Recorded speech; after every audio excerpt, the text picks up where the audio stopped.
Hi guys! So, for today's video, ay tuturuan ko kayo kung paano magluto ng adobong pusit. Pero, first time ko ito gagawin, tinanong ko lang kay Papa kung paano ito gawin. So, ang main dish natin ay pusit. Siyempre, kailangan natin ng pusit. Kasi pusit ito, galing ito ng Quezon. Kaya, inaano namin to, ginigate-keep. Hindi ko na ginayat yung pusit kasi, wala lang. Parang mukha lang siyang masarap pag hindi gayat-gayat. Pinugasan ko na yan. Tinanggalan ko na ng tinta. Ganyan na. Tapos, ilagay na natin ang bawang at sibuyas. Bawang, sibuyas. Tapos, ang sili na galing ilagay na din natin. Tapos, ang laurel.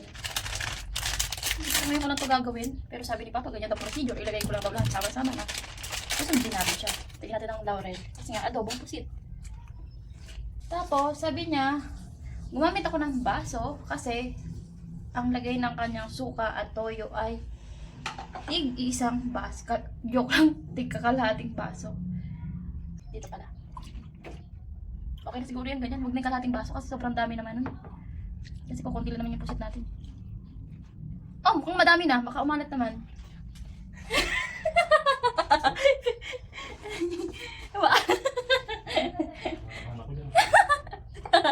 Kinakabahan daw si Wabi. Pero hindi yan. Kasi lalagyan. Bawasan natin. Wait lang, bawasan ko. Saglit. Ayan, binawasan na natin ng toyo yan. And then, suka.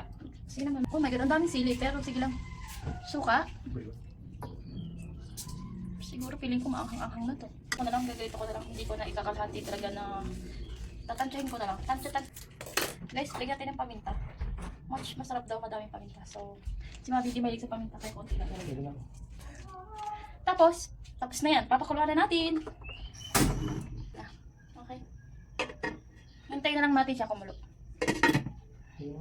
So, ayun guys, kumukulo pa lang siya. Sabi ni Papa, yan ko daw maubos yun sa baw. Hanggang sa unti na lang yun sa baw. Yan ko kumulo para lumambot. Okay, balikan ko kayo maya-maya.